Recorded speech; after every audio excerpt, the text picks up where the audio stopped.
cette vidéo, je vais vous présenter notre formation de Bac Pro Commerce. Je vais vous parler de nouvelles matières, du PFMP que nous appelons plus couramment le stage, du BEP MRCU et de la différence entre Bac Pro Vente et Bac Pro Commerce. Pour les matières générales, vous avez 4 heures de français, 1 heure d'histoire géo, 2 heures de mathématiques, 2 heures de sport, 2 heures d'anglais et d'espagnol. Et au total, vous avez 15 heures de matière pro. Nous avons 5 nouvelles matières, la PSE, la vente, l'accueil, l'économie droit et la suivi prospection. Nous avons 14 heures de matière professionnelle en tout, 6 heures de vente, 3 heures d'accueil, 2 heures d'économie droit et 3 heures de suivi prospection. Pour nous initier au métier, nous avons une période de 2 fois 3 semaines au sein d'une entreprise. Cela nous permet de voir ce que l'on ne perçoit pas en tant qu'acheteur. Cela permet de voir les différentes tâches à effectuer et nous met en position face aux attentes des différents clients. On ne peut pas faire des stages dans une boulangerie ou un fleuriste. Au premier trimestre de première, vous passerez le BEP MRCU qui pourra valider un diplôme de niveau 5 si vous n'avez pas eu le bac. Il est composé de 2 épreuves orales et une écrite et d'une épreuve de matière générale. Lors du premier trimestre de première, nous passons un examen qui s'appelle le BEP MRCU. Lors de cette épreuve, nous passons une épreuve économique, juridique et sociale, une épreuve orale, l'appel téléphonique, une épreuve écrite, l'envoi d'un mail, plus les épreuves de matière générale. Il faut bien faire la différence entre Bac Pro Commerce et Bac Pro Vente. En commerce, le vendeur ne se déplace pas, alors qu'en vente, le vendeur se déplace. Il prospecte les clients potentiels par contact direct, par appel ou par courrier.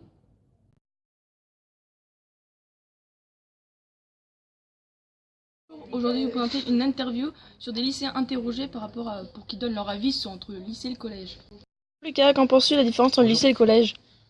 Déjà, au collège, on a un examen à passer à la fin de notre troisième, qui s'appelle le brevet des collèges. Et au lycée, on a 2 examens à passer, le BEP MRCU en première et le baccalauréat professionnel en terminale. D'accord, merci. Et toi, Ottilie, qu'en penses-tu de la différence? Je trouve qu'il y a beaucoup de différences au niveau du travail. Au collège, on travaille moins en autonomie qu'au lycée. D'accord. Qu'est-ce que tu apprécies le moins? Ce que je n'apprécie moins, c'est que pendant les stages, les patrons nous mettent directement à l'épreuve alors qu'on n'est pas très bien préparé à ça. D'accord. Et qu'est-ce que tu apprécies le plus? Ce que j'apprécie le plus, c'est que pendant les cours, on peut faire des sketchs et ça nous met directement dans le monde du commerce et c'est ce que j'aime bien. D'accord. Et toi, Ottilie, qu'est-ce que tu apprécies le moins? Ce que j'apprécie le moins, c'est la recherche des stages, car on n'est pas sûr d'être pris là où on veut. Et ce que tu apprécies le plus? Et ce que j'apprécie le plus, c'est le travail en autonomie. D'accord, merci, au revoir. Au revoir. Bonjour, je m'appelle Patricia et je suis scolarisée au lycée Elsa Triolet. Je suis en seconde commerce Bac Pro et je fais cette interview pour avoir le point de vue au niveau des élèves sur la formation. Bonjour Juventus, donc tu es un élève de Elsa Triolet en seconde commerce et j'aimerais savoir quelle est la différence entre le collège et le lycée. Donc en fait, au lycée, on a beaucoup plus d'autonomie qu'au collège.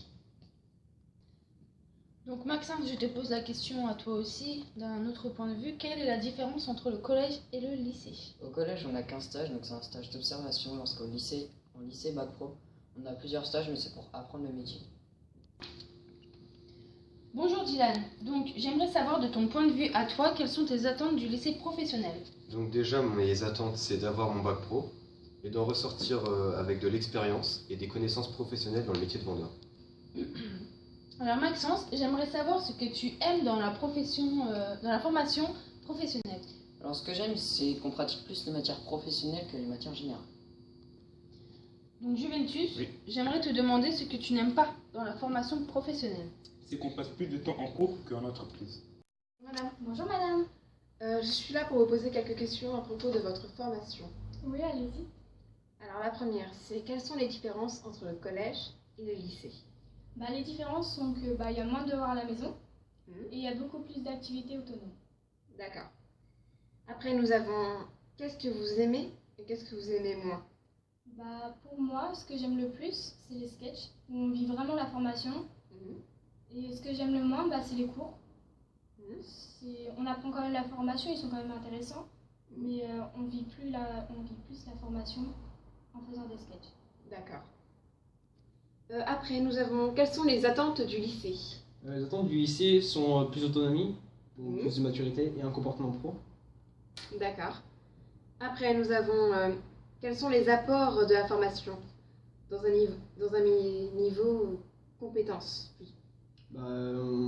On forme les élèves pour une compétence pour devenir vendeur.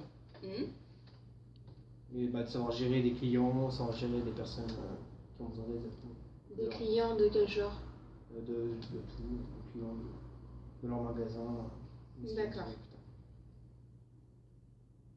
Après, nous avons au niveau aussi travail personnel pour vous. Qu'est-ce que cette formation vous a apporté?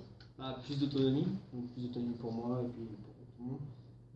Et une confiance en moi pour un pratique formation. D'accord.